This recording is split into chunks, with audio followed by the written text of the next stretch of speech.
moi je pense qu'il n'y a jamais de problème. Tu vois, des solutions, il y en a toujours. Tu te plantes, mais tu te plantes avec ton pote et tes idées à toi. Moi, je préfère me planter comme ça.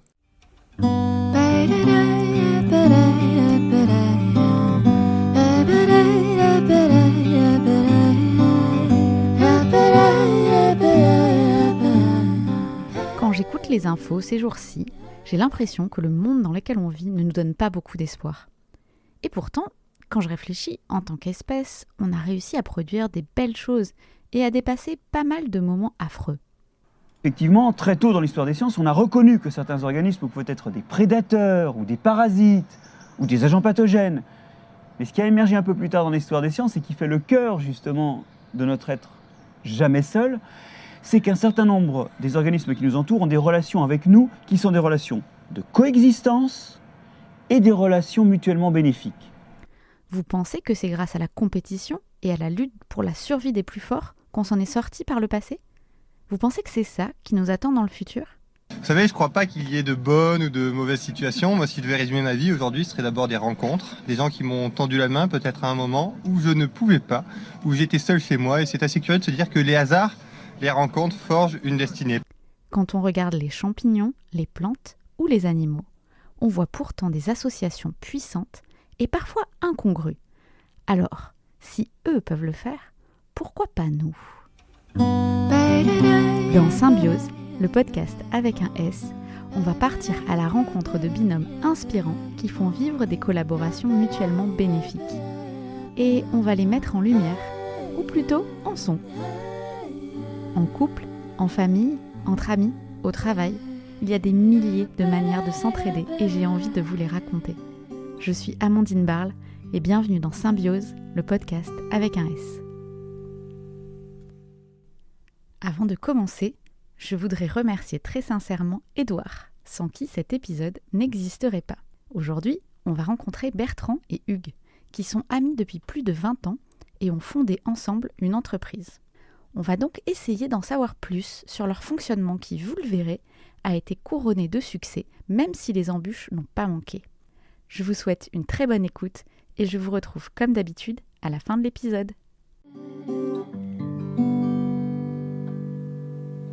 Bonjour, bienvenue dans Symbiose, le podcast avec un S. Aujourd'hui, on est chez Bertrand qui nous reçoit à côté d'Aix-en-Provence et je suis avec Bertrand et Hugues. Bonjour à tous les deux. Bonjour Amandine.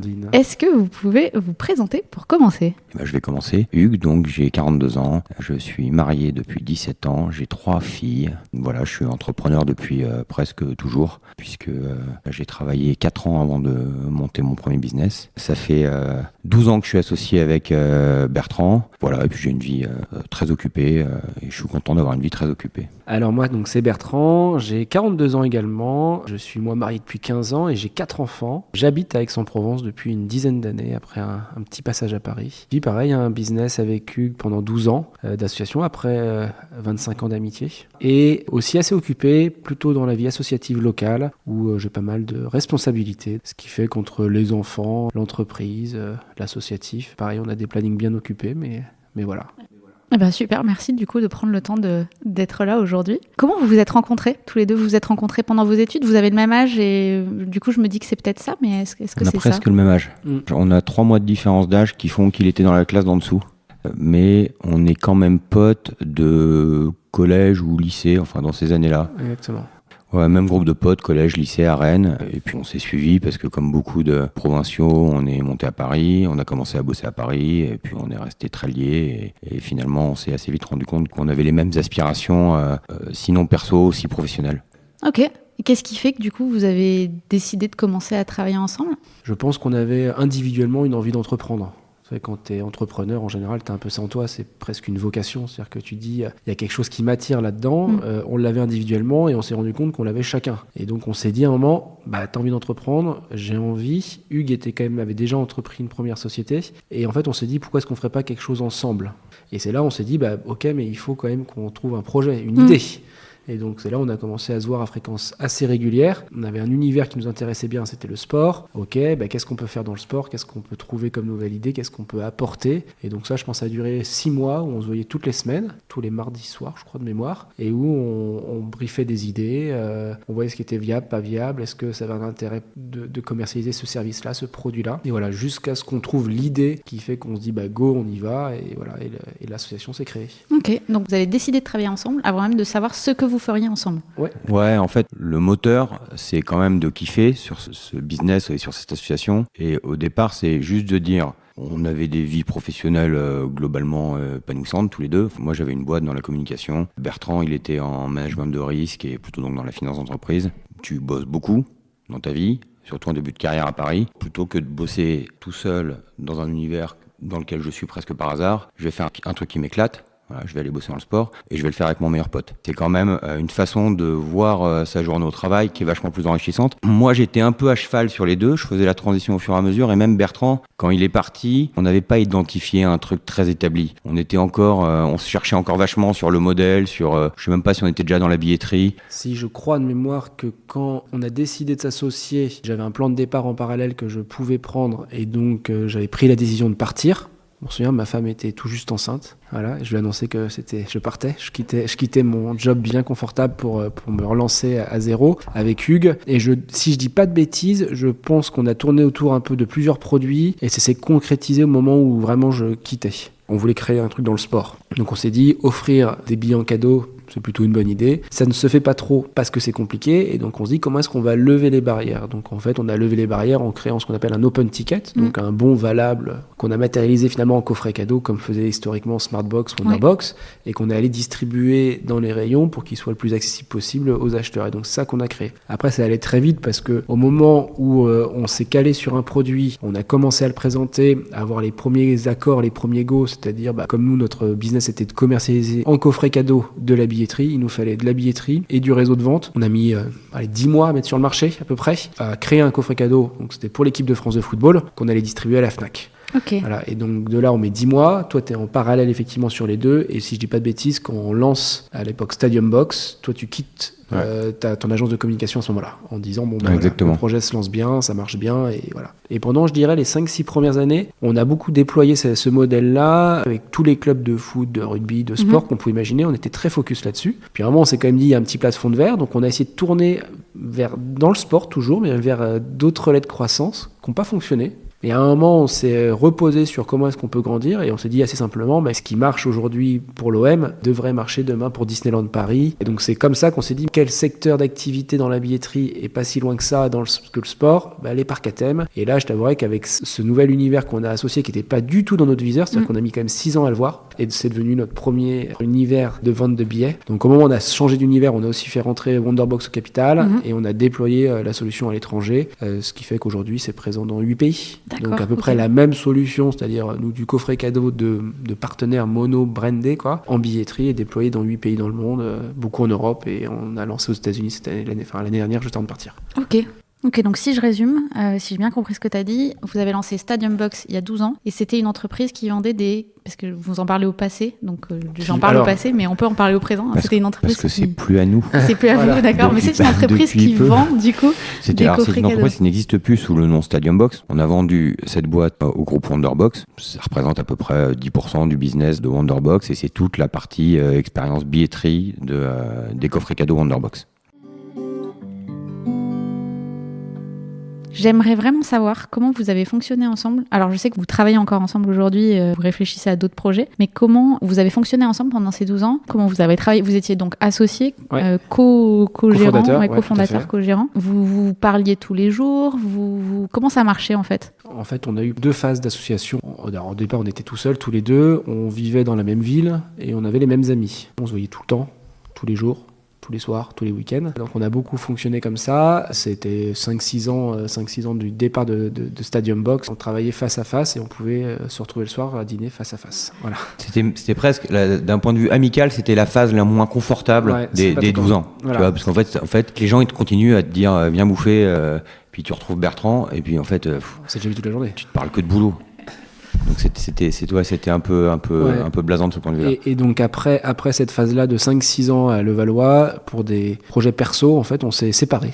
On s'est séparés géographiquement. Voilà, moi je suis parti à Aix-en-Provence et Hugues est parti 2 ans après à Barcelone. Et donc finalement, le reste de l'aventure, on l'a fait sur des sites différents, à distance. Finalement, je pense que ça a été plutôt une bonne chose de ne pas être dans un bocal tout le temps, toute la journée ensemble, d'avoir chacun sa vie, une à Aix, une à Barcelone, qui sont pas si loin. On a les outils pour travailler ensemble. Et donc on a presque eu une phase où, comme on avait beaucoup travaillé ensemble, on n'avait même pas besoin, si tu veux, de se parler tous les jours pour avancer. On savait très bien comment avancer, ce qu'il fallait faire. Et en fait, on se parlait de façon très régulière, parce qu'on avait quand même des routines qui étaient créées avec soit tous les deux ou avec Florian qui nous a rejoint dans l'association après, mais aussi avec tous nos collaborateurs. Donc en fait, on avait des contacts quasiment tous les jours, mais qui étaient plutôt liés à des rythmes de réunion. On est passé d'un truc où on se voyait tout le temps, on communiquait beaucoup ensemble, à une phase où on n'a plus trop besoin de se parler. Comme je te disais, un couple, c'est un truc que je retiens, c'est un deuxième mariage si tu veux. Bon, bah il y a des gens qui fonctionnent en couple qui se parlent pas tout le temps. Enfin, tu vois, ils ont pas besoin pour avancer de se parler. Les choses sont naturelles, elles se font, elles se mettent en place, on se fait confiance et on avance, quoi. Donc voilà, donc on a pas mal fonctionné. Enfin, c'était les deux phases un peu de la façon de travailler. Mais ce que tu développes vachement, c'est la confiance dans la complémentarité. C'est-à-dire que tu te dis, ok, il y a plein de choses qu'on fait très différemment tous les deux. Au bout d'un moment, sur beaucoup de sujets, je sais que ce qu'il a fait, il l'a sûrement pas fait comme je l'aurais fait, mais il l'a bien fait. Donc je récupère, je fais confiance. Si je suis sur un sujet, je peux le faire mal, je peux le faire bien, mais à un moment, je suis usé. Tu gères un partenaire qui est un peu compliqué à gérer, tu es sur un projet qui est un peu fastidieux. À un moment, tu t'uses. Et nous, on n'a jamais eu de répartition des rôles très claire, tous les deux. Simplement, on a toujours senti, ou alors on a dit à l'autre, écoute, là, le sujet de ce gros partenaire, tu prends la main parce que moi, je suis fatigué, j'en ai marre. Il prend, il fait à sa manière, et souvent, ça fait beaucoup de bien au deal. Parce que si t'es usé, c'est que le deal, il est usé, ou c'est que le projet, il fatigue, et ça fait beaucoup de bien de se passer la main. Ça s'est fait sans trop qu'on se le dise assez naturellement, et c'est très efficace. Ça implique la confiance. C'est là où la relation amicale, elle a énormément de sens. C'est-à-dire, je sais pas si quelqu'un avec qui tu es juste extrêmement compatible professionnellement, tu peux arriver à avoir cette relation de confiance et à te transmettre aussi facilement les sujets. Alors les derniers mois étaient plus tranquilles, donc on a peut-être passé plus de temps à être potes qu'associés ces derniers mois. Ce qui change de façon significative, c'est qu'on était 2 et on est 3. Le troisième étant un garçon qui s'appelle Florian et qui était salarié puis qui est progressivement devenu associé sur la structure précédente. Et donc là, on part tous les 3 dans cette nouvelle aventure. Donc ouais, il n'y a pas grand-chose qui a changé en fait. Il est toujours ici, je suis toujours à Barcelone et on a l'impression de continuer le même business. Et on était à Paris hier ensemble, comme on faisait. En fait, on se voit souvent ensemble, on s'est souvent à Paris qu'on se voit. Et on se voit souvent ensemble en plus, par exemple là, beaucoup chez des partenaires. Ouais. Donc c'est-à-dire qu'on se voit pas forcément pour être juste tous les deux, c'est qu'en fait on va se voir, on a un rendez-vous avec un partenaire, ça fait des bons rendez-vous. Ça fait des bons rendez-vous parce que t'arrives, t'es en pleine forme. Parce que t'as pas vu ton pote depuis une semaine. T'es content de voir ton pote en fait. T'arrives pas avec ton associé tu vois, du bureau. Toi t'arrives d'Aix, moi de Barcelone. T'es content, tu retrouves ton pote, t'arrives à un rendez-vous et ça met une bonne énergie. Ouais, t'arrives avec la banane et okay. Exactement. Et ça a pas changé, ouais. Je vais commencer par toi, Bertrand. Qu'est-ce que tu gagnes de l'échange avec Hugues ? C'est quoi qui se passerait si tu n'avais pas Hugues avec toi dans la collaboration ? Au-delà qu'on se nourrit forcément mutuellement, toi dans les exemples qu'a donné Hugues, moi je trouve qu'il y en a un qui est quand même aussi assez important, c'est que l'entrepreneuriat c'est quand même quelque chose d'assez fatigant. C'est une course de fond qui est fatigante, qui est quand même un peu stressante. À un moment, t'as juste envie d'être un peu plus cool, de relâcher. De temps en temps, ça nous est arrivé d'être moins dedans, de dire là, je suis moins dedans, je sens que je suis moins lucide. Bon écoute, ça veut dire que tu vas t'appuyer sur l'autre pour qu'il continue à avancer. Et t'as confiance en lui, donc tu sais qu'il va très bien faire ce qu'il doit faire. Et même ça, on se l'est même pas dit. On s'est jamais dit, là, on est au bout du truc. Bon, t'es un peu fatigué, tu vois que t'as moins les idées au clair. Tu t'arrêtes un peu en disant, bon, je vais arrêter moi de prendre trop de décisions parce que je sens que je suis un peu dans le gaz. Mais j'ai confiance, je vois qu'il y a de l'énergie, je le laisse avancer et tout ça. Le binôme, c'est 2 fois plus fort, c'est ça, c'est d'un relais aussi qui a de l'énergie, et voilà. Vous avez à peu près le même fonctionnement tous les deux ? Enfin, de ce que j'entends, en fait, tu dis... on n'a pas le même fonctionnement. Dans les faits, on est sur les mêmes sujets. On aurait pu se dire, lui, il va avoir un profil CFO et moi, marketing ou business. Ça aurait pu être comme ça. Il se trouve qu'il a une vraie sensibilité offre et produit, donc il était hyper impliqué là-dedans. En fait, on fait le business tous les deux.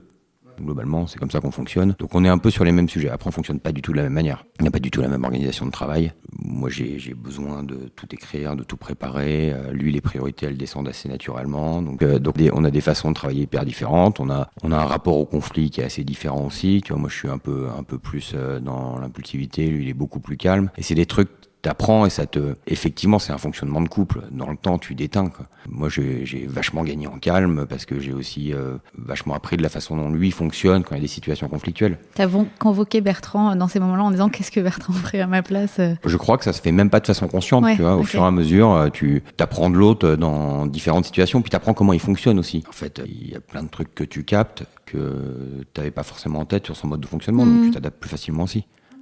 Ouais, et puis je pense qu'avec ces 12 ans-là, quand on parle de conflit, tu dis c'est des problèmes que tu n'arrives pas à résoudre, mais moi je pense qu'il n'y a jamais de problème. Tu vois, des solutions, il y en a toujours. C'est rare d'avoir un truc où vraiment t'es bloqué, tu dis là on est vraiment dans un gros problème. Moi je crois pas, donc en fait si tu passes ce truc-là en disant finalement on va trouver une solution d'une façon ou d'une autre, Hugues, moi, un collaborateur, il n'y a rien de très grave en fait, donc tu continues d'avancer en disant ok c'est pas la meilleure des nouvelles, j'aurais préféré qu'il me dise oui, il m'a dit non, j'aurais préféré que ça se passe différemment, mais ça va pas nous empêcher d'avancer et on va réussir à continuer d'avancer ensemble, quoi. Donc, Et toi, il t'apporte quoi du coup Bertrand dans la collaboration ? Sur le temps long, tu as un fonctionnement qui est presque commun si tu veux. Il m'apprend la confiance et la capacité à se reposer sur l'autre.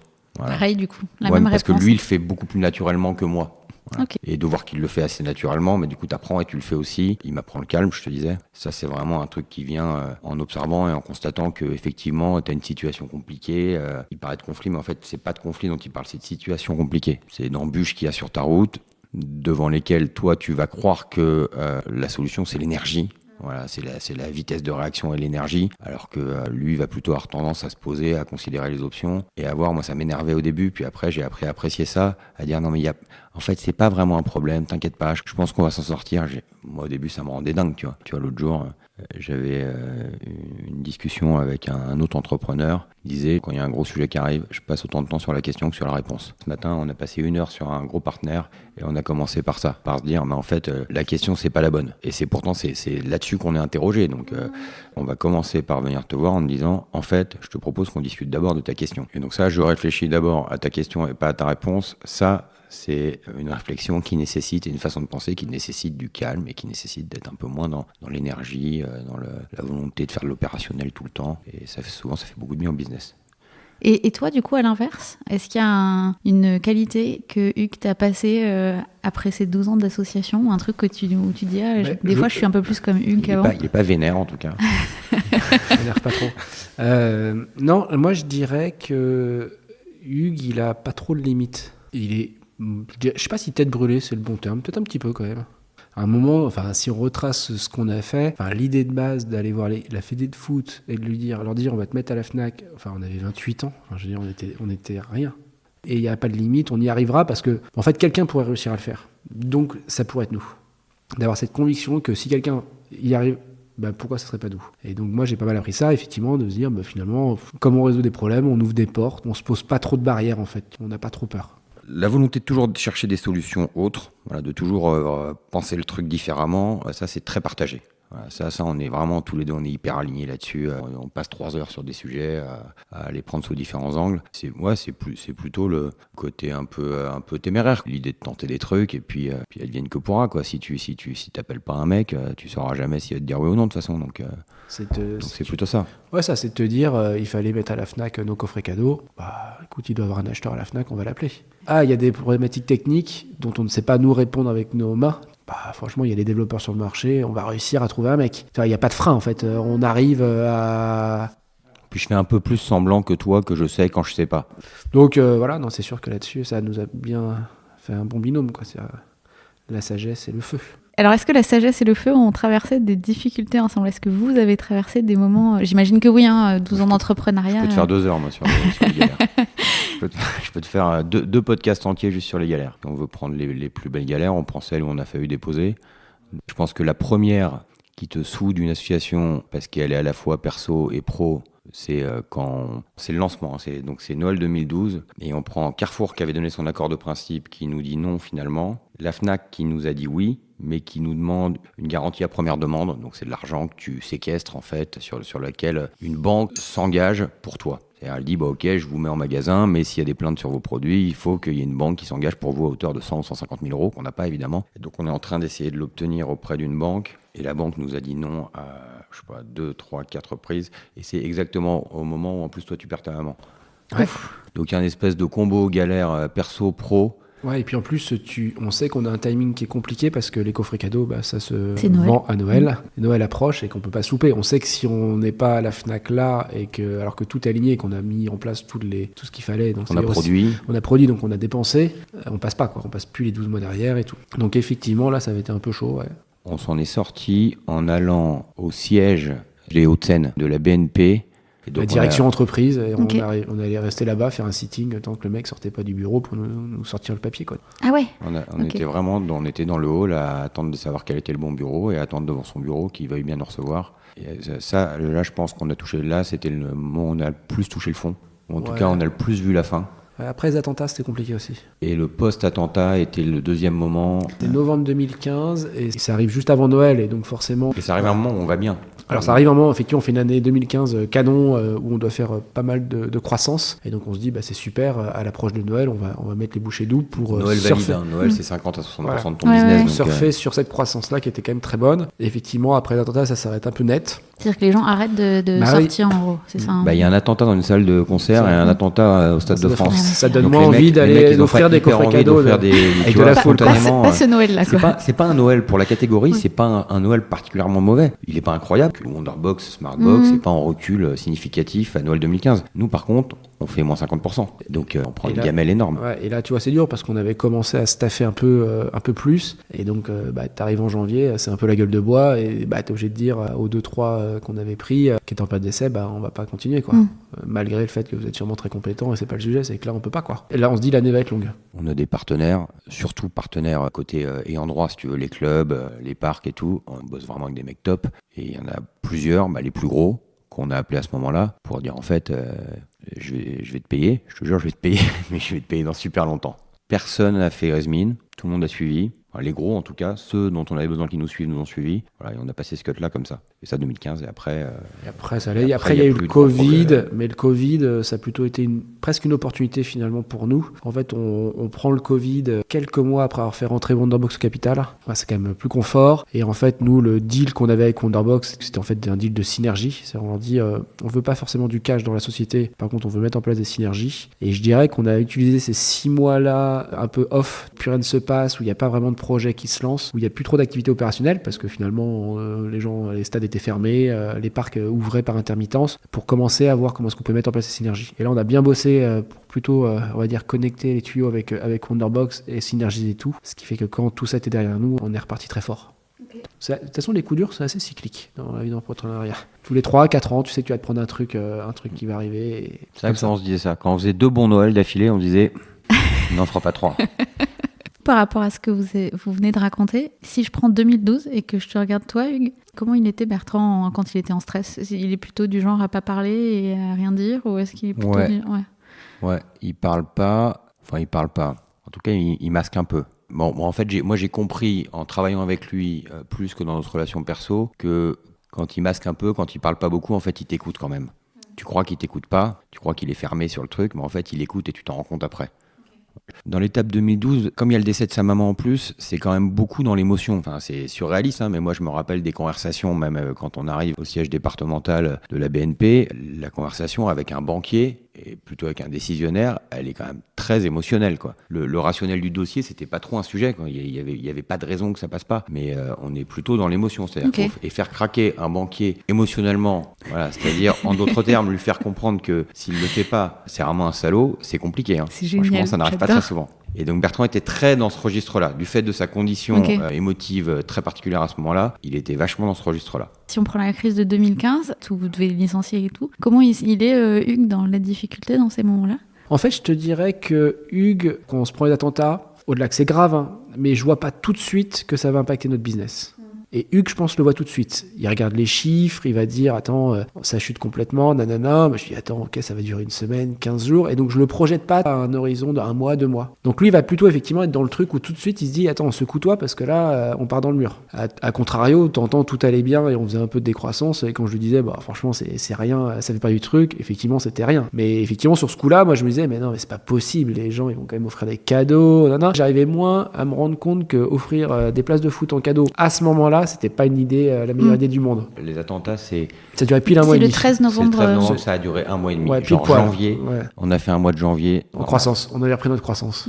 Donc ce qui était bien aussi, ça nous permet de se dire, au-delà du trou Oui, d'air c'est juste mal temporaire, placé, quoi. au moins la vie reprend et on va pas reprendre notre activité. Tout à l'heure, toi, tu disais que tu avais quand même appris à changer certains modes de fonctionnement en voyant comment Bertrand fonctionnait. Est-ce que tu as appris des choses sur toi, des choses que tu réalisais pas de ton mode de fonctionnement en travaillant avec Bertrand? Moi, tout ce qu'il dit sur moi, j'en suis conscient et je sais pas si j'en étais conscient avant. Mais un associé, c'est forcément un peu un miroir, même s'il veut pas te dire les choses. On n'a pas beaucoup d'échanges pour nos ressentis. On se dit pas régulièrement, Je me sens tiens, on comme va faire un ci, petit ou bilan, je qu'est-ce pense, que tu penses de moi, comment je te Vous perçois. faites On pas se le des dit entretiens trop. annuels d'associés? Mais en fait, je le vois bien, ce qui tente ton associé, ou ce qu'il apprécie chez toi, ou est-ce que dans quel moment tu le soulages et dans quel moment tu le stresses. Comme tu as envie que ça se passe bien, tu essayes d'ajuster un peu ton comportement. Et toi, à l'inverse, est-ce qu'il y a des choses sur toi que tu connaissais pas avant de travailler avec Hugues?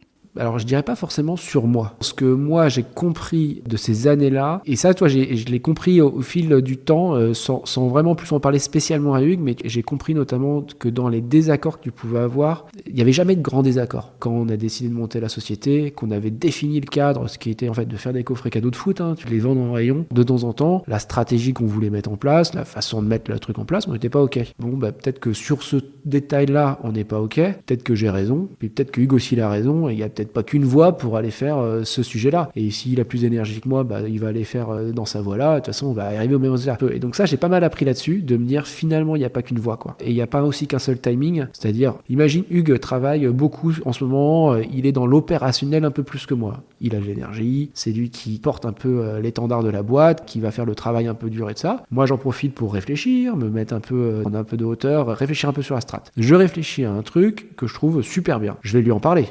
Lui, peut-être qu'au moment où je vais lui en parler, il est pas du tout open pour écouter mon truc. Ça va pas faire mouche. C'est juste parce que moi, ça fait peut-être 3 mois que je réfléchis au truc et que je suis en train de le retourner dans tous les sens avant de lui présenter pour lui dire, tiens, je pense que ça serait bien. Il va me dire, non, attends, c'est pas le moment. Et en fait, je vais lui laisser le temps de réfléchir. Je vais pas imposer le truc et je vais me dire, ouais, en fait, je suis con. Peut-être que je lui livre le truc un peu brut et qu'en fait, faut que je lui laisse le temps de digérer. Et en fait, il va y arriver tout seul une fois que j'ai planté la graine. Et voilà. Et on est peut-être pas d'accord sur soit une façon de faire, mais c'est pas dire que c'est pas bien, voire sur une décision, mais peut-être qu'il a pas eu le temps de maturer le problème. Et donc finalement, on va réussir à tendre vers la même idée ou le même truc, mais il faut juste donner peut-être un peu de temps en temps et pas imposer tout de suite, se dire laisse-lui 3 mois ou 4 mois pour qu'il se forge son idée, ou moi, j'ai besoin de 3-4 mois. On peut pas être phasé tout le temps pareil. Peut-être qu'il faut laisser le temps de réfléchir. Plus tu apprends à fonctionner ensemble, plus tu respectes la façon de faire et le timing de l'autre. Et donc même tu te laisses faire. Si l'un ou l'autre, on avait une idée et que l'autre n'était pas d'accord, on allait débattre jusqu'à arriver à une solution. En réalité, il a raison. À partir du moment où on est aligné sur la direction, et on n'a jamais été très éloigné sur la direction et la strat, et même les changements stratégiques, quand on a pris des murs, parce qu'on a foiré des lancements ou des choix stratégiques, on était d'accord. On y allait ensemble dans le mur. Mais sur des initiatives, parfois t'as pas envie, et plutôt que de débattre à l'infini, tu dis ok, super, je sais pas trop ce que j'en pense, vas-y. Et on s'est laissé faire. À plein de reprises, on s'est laissé faire des trucs, quoi. M'a laissé aller sur mes projets que je trouvais super, ça a marché, ça a pas marché, je l'ai laissé aller sur les siens. T'es pas obligé d'être toujours hyper aligné, de tout faire main dans la main. Sinon, ça sert à rien d'être deux, il te faut un bras droit qui exécute bien ce que t'as pensé, quoi. Mais d'ailleurs, quand tu fonctionnes, nous on était une structure d'une 30aine de personnes, 26 millions d'euros sur le dernier exercice, donc une structure qui commence à avoir une bonne taille, mais pas non plus hyper hiérarchisée et donc hyper structurée humainement. Le mode de fonctionnement pas hyper établi des dirigeants, il déteint en fait. Et nous, ça nous allait bien. C'est-à-dire d'avoir des mecs et des nanas qui prennent leur job et qui font dans le sens où ils conçoivent leur travail. Si ton travail de chef de produit, il te plaît pas, vas-y, fais-le évoluer. Fais-en autre chose. Voilà, et viens me voir avec un projet digital qui est pas dans ton périmètre normalement, mais qui t'excite et sur lequel tu as le sentiment que ça peut porter l'entreprise un peu plus haut. Et finalement, indépendamment de leur caractère à chacun, ils le prenaient ce mode de fonctionnement. Alors je te dis pas que c'est duplicable sur des organisations de 300, 400, 500 personnes où il faut un peu plus de structure, mais sur ce type de business, c'est spécialement adapté.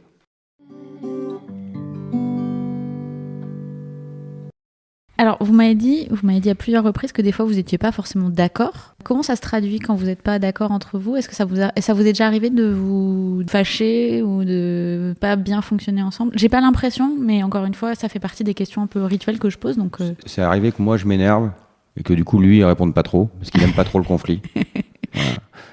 Voilà. Du coup, il répond pas. Sa technique, c'est qu'il répond pas. Du coup, moi, ça m'énerve. Alors, ça arrive beaucoup moins parce que je te dis, je me calme. Flo nous racontait que lui, quand il est arrivé au début, de temps en temps, quand il nous voyait ne pas être d'accord, il s'inquiétait pour la boîte. En fait, il se disait merde, ils sont en train de s'engueuler. En fait, la tension de l'entrepreneuriat, c'est quand même d'arriver à ton point d'équilibre. Tant que tu n'as pas ton équilibre, tu as quand même des soucis d'argent. C'est-à-dire qu'à un moment, tu clôtures tes comptes, tu as des problèmes de trésorerie, et en fait, ça t'amène quand même moi je trouve une assez grosse tension. Enfin, les problèmes de trésorerie, c'est pas une légende. Et je pense que c'est pas qu'on n'était pas d'accord, mais effectivement, si on a un peu de problème de trésorerie et que d'un côté Hugues me dit, je pense que c'est nécessaire de continuer à développer et tout ça, moi je l'étais à dire, ah non, franchement, je pense qu'on est déjà au bout, ras la gueule, mais oui, t'inquiète pas, ça va marcher à Noël, nanana. Mais en fait, c'est pas que t'es pas d'accord, parce que oui, il faut développer, oui, il faut continuer à avancer. Mais à un moment, tu es aussi tendu parce que tu as d'autres éléments qui sont pas liés à Hugues et à ce que nous on a envie de faire. C'est qu'à un moment, tu as d'autres problèmes, quoi. Effectivement, je pense que dans l'entrepreneuriat, la trésorerie, c'est sûrement le truc le plus dur pour tout le monde. Une fois que tu as passé ça, je pense qu'une fois qu'on était à l'équilibre et que le cash n'a plus été un sujet, je pense qu'on n'a jamais eu de tension. Enfin, je veux dire, en gros, moi, ça, je l'associe à ça. Je pense que c'est sûr. C'est sûr. Le cash, c'est ce qui peut te faire tomber, en fait. Toi, l'équilibre financier. Et quand tu tombes, imagine la boîte tombe. À la limite, on n'est pas beaucoup de salariés, donc c'était Hugues, moi et quelques salariés. C'était pas très gros. Non, parce que derrière Hugues, il y a sa femme et ses enfants. Moi, j'ai ma femme et mes enfants. Enfin, oui, ça fait beaucoup de pression. En fait, en cascade, ça tombe, quoi, tu vois. Donc, c'est plutôt ça qui te met la pression. Et ça, quand même, c'est le financier. Et le financier, on parlait pas de nous se rémunérer, parce qu'au début, on se rémunérait pas grand-chose et ça nous allait bien. On faisait attention. On n'a jamais fait de folie sur nos salaires, tu vois. Donc, on a quand même des trucs. Mais à un moment, l'équilibre, c'est pas que nos salaires, c'est l'équilibre général de tes partenaires, de tes ventes, de tes clients, de tout ça. Et je pense que c'est ça qui t'amène une tension. On va dire qu'on a mis du temps à arriver à notre point d'équilibre, qui est à peu près à 3 millions de volume d'affaires.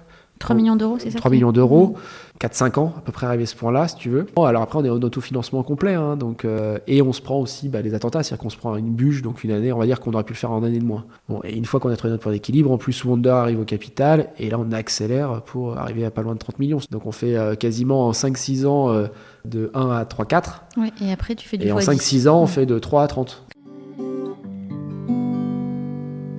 C'est quoi, Hugues, pour toi, la plus grande qualité de Bertrand? Il est fidèle. Il est d'une grande fidélité en amitié. Je ne parle pas que de moi je l'observe. En amitié, dans toutes ses relations, professionnellement. Et du coup, c'est hyper confortable dans le boulot. C'est hyper confortable en amitié, mais c'est hyper confortable dans le boulot, y compris sur des situations de conflit. C'est confortable de t'engueuler avec quelqu'un de fidèle. Parce que tu sais qu'il va pas partir malgré tout. Ouais, je vois ce que tu veux dire. Donc c'est confortable d'avoir des désaccords. T'as combien d'associations qui se sont mal finies alors qu'elles avaient bien commencé, d'associations de copains ou d'associations de mecs qui n'étaient que des relations professionnelles. Quand tu sais que t'es quelqu'un dont une des valeurs fortes, c'est la fidélité, c'est un sujet dont tu te préoccupes absolument pas. Et je te retourne la question, du coup, c'est quoi la plus grande qualité d'Hugues? Moi, je dirais qu'Hugues, il est assez ambitieux. Donc c'est bien d'avoir des gens ambitieux, parce que moi, je pense pas que j'étais aussi ambitieux quand on a commencé à se lancer. Je trouvais ça bien, je me dis que c'est une bonne idée, c'était sympa, mais j'avais pas une ambition forcément d'aller aussi haut que ce qu'on a pu faire. Et c'est pas tout seul que tu arrives à le faire. Donc t'es quand même porté par quelqu'un qui va avoir cette ambition-là. Il est ambitieux, je vais le redire, mais différemment. Tout à l'heure, je te disais, il a pas peur de prendre des risques. Et je dirais qu'il a pas peur de sortir de sa zone de confort. Il y a plein de gens qui ont du mal à en sortir et qui veulent pas. Lui, c'est pas trop un sujet. C'est-à-dire que finalement, les défis lui vont bien. C'est vrai qu'il est assez compète. Et alors, qu'est-ce que tu dirais au Bertrand d'avant l'association avec Hugues? En fait, il y a 28 ans, quand on avait 28 ans, excuse-moi, on se rend compte qu'on n'avait pas trop de contraintes dans la vie. Finalement, on avait une vie sympa, on avait chacun des boulots qui fonctionnaient, on était jeunes mariés, on commençait à avoir des enfants. Finalement, c'était les belles années, on vivait à Paris, on sortait, franchement, on n'avait pas trop de problèmes, tu vois. En décidant de s'associer, on est rentré quand même dans un autre monde, c'est-à-dire de se dire, là, on va se faire mal quand même, parce que c'est quand même un boulot où on se fait un peu mal. On va sortir de cette zone de confort ensemble, on va prendre pas mal de risques, là où tous tes copains te disent, finalement, s'associer avec un copain, c'est compliqué et tout. On l'entend souvent, ouais. Voilà, alors effectivement, tu d'un côté, tu prends vachement de risques parce qu'effectivement, si ça se passe pas bien, c'est des amitiés qui peuvent se briser. Et à côté de ça, si tu veux, j'ai pas un autre copain mais qui j'ai construit autant qu'avec Hugues. Et donc finalement, le jeune Bertrand, il était un peu insouciant de ce truc-là. Et quand il retrace finalement ce parcours-là, il se dit, mais en fait, en faisant cette association-là, on a construit Travel Stadium ensemble, on a construit notre société, nos collaborateurs, et puis en fait, on a construit nos vies vies, tu vois, nos vies de père, de marié. Et ça, finalement, c'est un héritage qu'on va avoir, qu'on va même laisser à nos enfants. Puis ça nous a permis de nous ouvrir, nous, des nouvelles perspectives pour nos vies, au-delà du repeat qu'on va faire ensemble, juste de nos vies personnelles, si tu veux, de pouvoir t'acheter une maison, de pouvoir avoir des projets différents que ce que tu aurais pu imaginer, d'une certaine liberté qu'on s'est offert. Je veux dire, on s'est quand même offert une liberté de dingue. Qu'est-ce que tu dirais à Hugues de 28 ans ? Je lui dirais, fais-toi confiance. Fais pas forcément comme on te dit. Voilà, on te dit t'associes pas avec ton meilleur copain, le business dans lequel tu te lances, il est super niche, tu vois, et ça pèse malgré tout. Tu le fais, mais ça pèse quand même, parce que tu dis putain, si je me plante, en fait, on me l'avait dit, quoi. Voilà, je lui dirais, écoute, fais-toi confiance, écoute ce qu'on te dit, mais fais comme toi tu sens, parce que il vaut mieux, au pire, ça marche. Éventuellement, tu te plantes, mais tu te plantes avec ton pote et tes idées à toi. Moi, je préfère me planter comme ça. Puis fais en fonction de tes convictions. Enfin, tu réussis quand t'es toi-même. C'est quasiment un mojo depuis qu'on fonctionne ensemble avec Bertrand, de dire moi quand je monte des projets, quels qu'ils soient, associatifs, professionnels, perso, des investissements, n'importe quoi, mon kiff, c'est de le faire avec quelqu'un que je connais personnellement. Voilà. Mon kiff, c'est de m'associer avec des potes, c'est de faire des trucs en famille, c'est de faire. Je trouve ça tellement plus enrichissant. Et effectivement, ça a tellement enrichi notre amitié. On n'est pas juste potes. Voilà. On fait pas juste, on boit des coups et on part en vacances ensemble. On a construit un truc trop bien ensemble. Et donc, ça valide des relations. Donc, cette mise en garde, peut-être qu'elle est valable pour plein de gens et que c'est hyper important pour plein de gens de pas mélanger le perso et le business. Ne les écoute pas parce que peut-être que ça n'est pas valable pour toi. Effectivement, savoir s'écouter, c'est hyper important. Et savoir aussi construire sa vie personnelle autour de ta vie professionnelle. Quand on a fait nos choix de quitter Paris, de partir, moi quand je suis parti à Aix, au début on avait encore un bureau à Paris, Hugues était à Paris, voilà, mais Hugues m'a laissé partir. Dans ce que tu dis, il y a au final, faut pas oublier de s'écouter et de se faire plaisir dans l'intégralité du projet. Ouais. Non mais Bertrand, il a beaucoup apporté ça dans l'association. Il était mature beaucoup plus tôt que moi là-dessus, sur le fait que écouter tes envies et tes attentes, c'est pas privilégier le privé au détriment du pro, c'est avoir un équilibre qui permette que les deux fonctionnent super bien. Et moi, je me rappelle, j'étais plus frileux sur son départ à Aix qu'il n'était sur mon départ à Barcelone. Moi, je lui disais, quand je voulais partir à Barcelone, je lui disais, j'attends qu'on ait ouvert l'Espagne, sinon ça se justifie pas. Il me dit, on s'en fout, t'as qu'à y aller. Et puis on verra après s'il y a du business en Espagne ou pas, vas-y, puis au pire il se passe quoi, ça marche pas, tu reviens, tu vas à Aix, tu vas à Paris. Il a toujours été très très mature sur ce sujet-là. Et effectivement, c'est super important. Enfin, je veux dire, un entrepreneur qui arrive à lancer sa société et à trouver ses clients, parce que c'est quand même le truc principal, et son équilibre, il doit s'offrir aussi une liberté. Il y a tellement de difficultés dans ce truc-là que si la contrepartie, c'est pas d'être libre un moment de tes mouvements et donc de là où tu as envie d'habiter, du rythme de travail que tu as envie d'avoir, de la façon dont tu as envie de créer aussi dans ton entreprise quel état d'esprit, ta position que tu as envie d'avoir, voilà, ça veut pas dire que tu es un homme libre et que tu fais ce que tu veux. Tu auras toujours des contraintes, même nous dans notre business, mais au moins tu vas essayer de te trouver un petit peu un espace de liberté dans lequel tu vas pouvoir être heureux, tu vois. Est-ce que c'est une question passage de relais? Comme on est sur un podcast qui parle de collaboration humaine, la collaboration, c'est aussi passer le relais à d'autres et soutenir d'autres. Est-ce qu'il y a d'autres binômes auxquels vous pensez ou vous aimeriez les entendre un jour dans le podcast? On en a deux.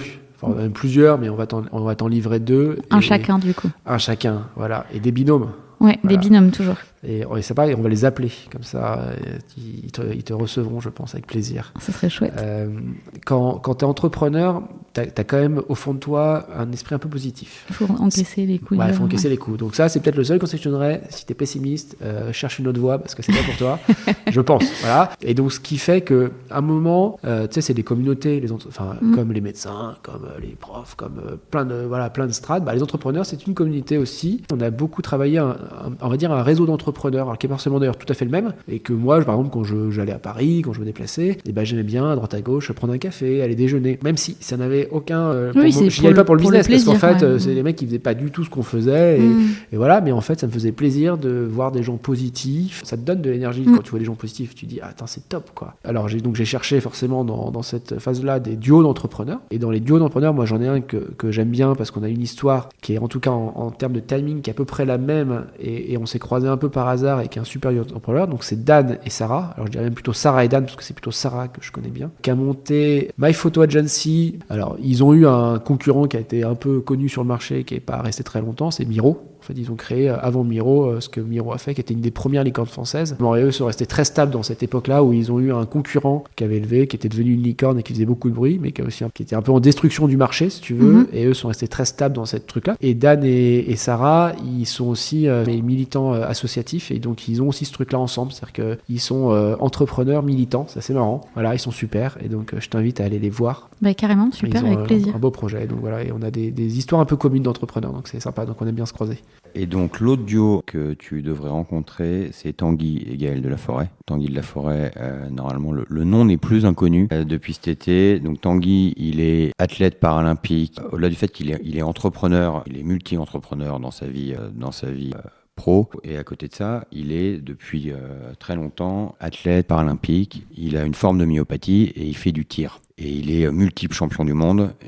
Il participait au JO cette année pour la 6e fois, si je dis pas de bêtises. Et il s'était toujours foiré au JO, il faut le dire comme ça. Il a été champion du monde je sais pas combien de fois, mais au JO, il avait jamais fait ne serait-ce qu'une médaille. Il se trouve qu'il a rencontré et il a épousé une autre athlète paralympique qui s'appelle Gaëlle. Et qu'ils ont constitué au-delà de leur couple un binôme qu'il a vachement construit dans sa pratique du tir. Et donc l'histoire est celle que ceux qui ont suivi les JO connaissent, c'est-à-dire qu'il fait médaille d'argent puis médaille d'or cette année aux Jeux Olympiques. Voilà. Et c'est vrai qu'ils ont parlé, une autre forme de binôme. Ils ont parlé pendant les Jeux, sur les médias grand public, du fait que la relation avec sa femme l'avait aidé à atteindre ce succès. Donc exactement. Ça fait un super sujet aussi. Trop bien. Bah, merci pour ces passages de relais. Les deux sont intéressants et ça me donne très très envie d'y aller. On s'arrête là pour aujourd'hui. Encore merci beaucoup pour votre accueil. C'était un bel échange. Et puis je vous souhaite plein de bonnes choses pour le futur business à lancer. J'ai hâte de savoir ce que vous nous réservez. Je suis curieuse. Amandine. On a passé un très bon moment. Merci beaucoup d'avoir écouté cet épisode. J'espère qu'il vous a plu.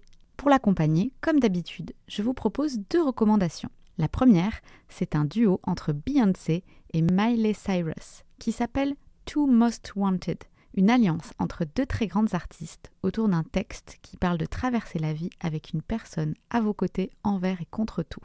La deuxième, c'est le rapport de la fabrique Spinoza, dont vous trouverez le lien sur l'article Substack qui accompagne l'épisode. Il s'appelle La Société des liens et décortique tout un tas de fonctionnements collectifs qui existent en France aujourd'hui. Symbiose est un podcast autoproduit et gratuit. Si vous voulez soutenir le projet, partagez-le à quelqu'un qui ne le connaît pas encore et à qui vous avez pensé pendant l'écoute de cet épisode. Quant à moi, je vous retrouve dans 2 semaines et cette fois, on partira rencontrer un binôme qui casse les clichés autour des agents immobiliers. À bientôt!